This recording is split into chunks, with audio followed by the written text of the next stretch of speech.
Olivier Lavoisier nasceu em Calais, no norte da França. Não se sabe muito sobre seu passado, mas acredita-se que teve origem de família burguesa e que também recebeu educação formal. Os primeiros relatos na sua vida foi durante a Guerra da Sucessão Espanhola, onde atuou como corsário, ou seja, ele combatia em nome da coroa francesa e tinha autorização para atacar navios inimigos de outras nacionalidades. Com o fim da guerra, muitos corsários ficaram sem ocupação e passaram a atuar de forma independente, ou seja, tornaram-se piratas. Lavoisier seguiu esse caminho também. Seu primeiro grande ato como pirata foi participar de um motim a bordo do navio chamado La Postillon. Assumindo o comando da embarcação, ele passou daí a ser conhecido como capitão, tendo seu início na pirataria bastante favorável. Por volta de 1717, ele entrou para a tripulação do Mariane, navio do famoso pirata Benjamin Hornigold, um dos fundadores da República de Piratas lá em Nassau.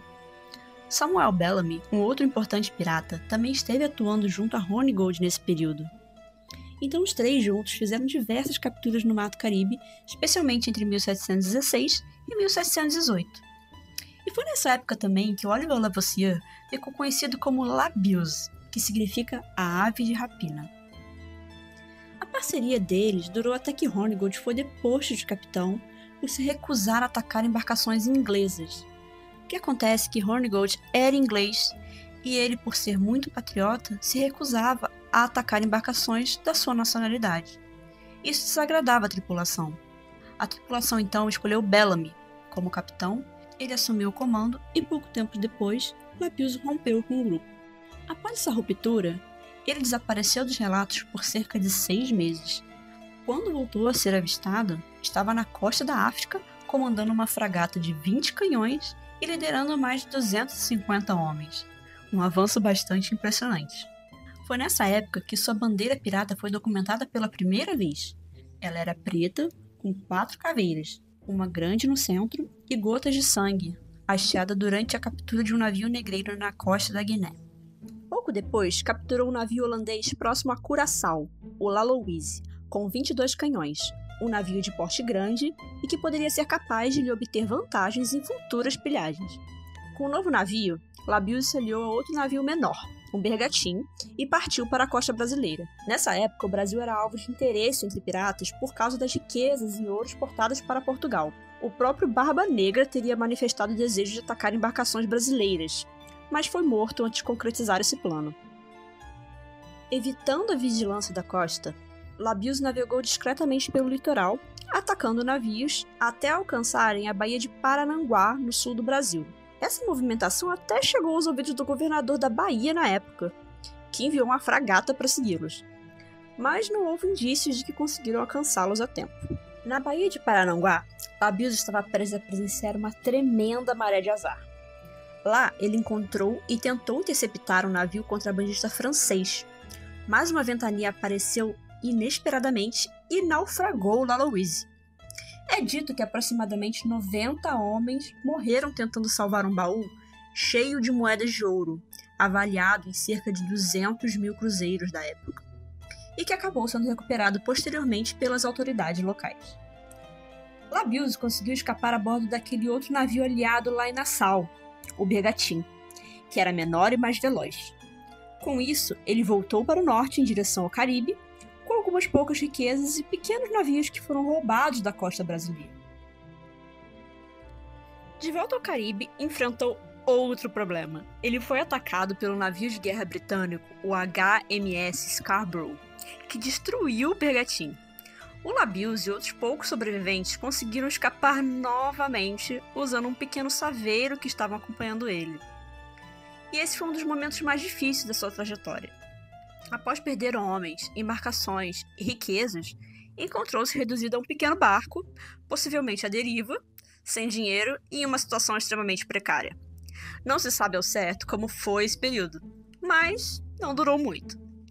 Inexplicavelmente, pouco tempo depois, La Buse reapareceu comandando The Rising Sun, um navio negreiro de grande porte, com 36 canhões e 130 homens, e que pertencia a um negociante de escravos chamado William Newgreave. que inclusive foi muito importante para registrar essa parte da história de Lavoisier em seu diário pessoal. E em um golpe de sorte, ou de vingança, o Rising Sun encontrou e enfrentou novamente o HMS Scarborough, e dessa vez venceu. Tomaram a fragata britânica e eliminaram boa parte da tripulação inimiga, marcando um dos episódios mais impressionantes da pirataria na época. Foi também nesse período que Labius formou uma aliança com outros 2 piratas, Jeremiah Coughlin, conhecido por seu temperamento explosivo, e Howell Davis, um galês um pouco mais diplomático. Seagrave, que se tornou prisioneiro desses piratas, registrou boa parte da convivência entre eles. Ele afirmou que Coughlin era mais cruel e instável, enquanto Labius e Davis mantinham uma relação mais civilizada com seus prisioneiros. Com o tempo, Labius assumiu o comando do Rising Sun, provavelmente após um desentendimento com Coughlin. Mais tarde, ao cruzar o Cabo da Boa Esperança rumo a Madagascar, Labius uniu-se a outro pirata, Richard Taylor. A relação entre os dois era bem difícil. Taylor também era bem explosivo. Mas ainda assim, Labius se tornou capitão do Victory, outro navio importante na sua trajetória. E essa nova fase culminaria em um dos maiores saques da história da pirataria. O ano era 1720.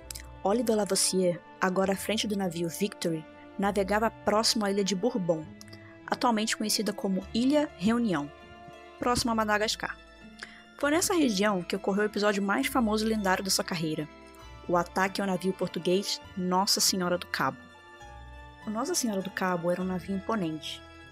Havia mais de 70 canhões e trazia a bordo o vice-rei de Portugal e uma enorme carga de tesouros, sedas, porcelanas, especiarias, madeiras raras, moedas, joias e diamantes.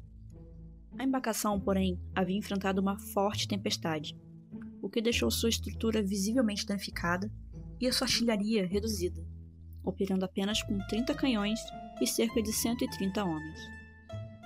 A população local assistiu à aproximação de 2 navios, aparentemente ingleses, ao Nossa Senhora do Cabo. No entanto, pouco antes do confronto, as embarcações içaram bandeiras negras com caveiras nelas. Era Labius e Richard Taylor se preparando para o ataque. Com a fragilidade da nau portuguesa e a clara superioridade dos piratas, a batalha rapidamente se tornou desigual. Os portugueses, por exemplo, dispunham de apenas 34 mosquetes para distribuir entre mais de 100 homens. A resistência foi mínima. Muitos tripulantes se renderam, outros pularam no mar em desespero, e o vice-rei, mesmo tendo sua espada partida ao meio durante o combate, se recusou a recuar, mas acabou rendido. A ordem de cessar fogo teria partido do próprio Richard Taylor, reconhecendo que o saque já estava garantido. Esse ataque se tornou um marco. Estima-se que cada pirata envolvido tenha recebido até 42 diamantes como parte do espólio. Ajustando os valores para os padrões atuais, o tesouro capturado ultrapassaria os 2 milhões de reais. Foi considerado um dos maiores roubos da história da pirataria. Curiosamente, apesar da violência do ataque, o retorno do vice-rei a Portugal foi pacífico. Ele foi poupado pelos piratas, mas ao chegar em Lisboa, foi punido com 10 meses de banimento da corte, considerando responsável pela humilhação da coroa. Após o saque, os piratas passaram meses celebrando e aprimorando o navio recém-conquistado. Eles o batizaram com um novo nome, The Victorious. Porém, a aliança entre Labius e Richard Taylor logo começou a se deteriorar. Em determinado momento, Taylor abandonou Lavoisier e retornou ao Caribe. Labius, mais uma vez, enfrentava uma virada do destino. Pouco tempo depois, ele acabou naufragando seu novo navio, o The Victorious, ao norte de Madagascar. Dizem que, ao ficar sem embarcação e com uma tripulação reduzida, ordenou a construção de um novo navio, utilizando mão de obra escrava. Mas durante a noite, os escravos rebelaram-se e acabaram atacando os piratas adormecidos. Eles mataram a maioria deles, apenas 21 dos homens sobreviveram, em um total de 123. Os sobreviventes vagaram até alcançar um acampamento holandês. Chegaram famintos e sem roupas adequadas. Eles foram obrigados a trocar seus diamantes por alimentos e vestimentas. Labius, porém, não se deu por vencido. Pouco depois, ele armou um plano, traiu os holandeses, recuperou suas pedras preciosas e fugiu, capturando uma nova embarcação e voltando ao mar. Inevitavelmente, o fim da Era de Ouro da pirataria se aproximava rapidamente. Os governos europeus passaram a perseguir com mais intensidade os piratas e ofereceram perdões oficiais para aqueles que se rendessem e entregassem seus saques. Oliver Lavoisier, porém, se recusou a seguir os termos do perdão e passou a ser considerado um criminoso fugitivo, refugiando-se em Madagascar. Ele viveu de forma isolada, estabelecendo uma espécie de harém e lucrando com o tráfico de escravos. Essa atividade, enfim, acabou denunciando sua localização posteriormente. E foi em 1730 que Labius foi capturado, levado à ilha de Bourbon e julgado por pirataria. Sua execução se tornou um espetáculo público, e foi ali, na forca, que surgiu o último e mais misterioso capítulo de sua história. Antes de ser enforcado, teria jogado para a multidão um pequeno pedaço de papel, e dito em voz alta: "Aquele que conseguir compreender isto, encontrará o meu tesouro." No papel, supostamente havia um texto criptografado, um enigma, um mapa codificado, para o local onde estaria escondido um tesouro lendário, o saque acumulado durante mais de uma década de pirataria. Esse enigma deu origem à lenda do Tesouro de Labius, uma história que atravessou séculos e que acabou influenciando Eiichiro Oda a criar o mundialmente famoso mangá One Piece e seu personagem mais emblemático, o Gold Roger. A morte de Lavoisier não significou o fim de sua história. Pelo contrário, foi o início de uma das maiores lendas da pirataria. Há quem acredite que o verdadeiro tesouro de Labius jamais existiu, e que sua frase na forca não passou de um último truque para confundir seus perseguidores e manter viva sua lenda. Mas também há indícios históricos de que, de fato, o pirata acumulou uma fortuna considerável, principalmente após o saque de Nossa Senhora do Cabo, e que essa fortuna jamais foi recuperada pelas autoridades. O mistério continua sem resposta. O criptograma lançado por Labius no momento da forca, há mais de 300 anos atrás, jamais foi decifrado. E o suposto tesouro, até hoje, nunca foi encontrado. Oliver Lavoisier se tornou mais do que um pirata, virou uma lenda.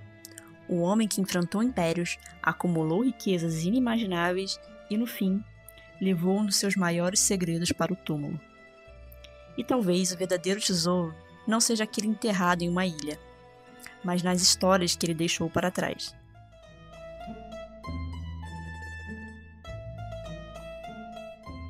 Obrigada por ouvirem a história até o final. Essa foi a história de Oliver Lavoisier, ou Labius, o famoso pirata que inspirou a criação de One Piece. Acredito que foi o primeiro conteúdo brasileiro sobre essa história com mais detalhes sobre a vida de Labius. Passei alguns dias pesquisando e colhendo informações de outras fontes estrangeiras. Então eu espero que tenham gostado, e para apoiar essa pesquisa, curta o vídeo, se inscreva no canal e compartilhe com os amigos que queiram conhecer um pouco mais sobre o pirata que inspirou o famoso Gold Roger. Até a próxima, para mais histórias sobre mar e mistérios que talvez nunca tenham solução.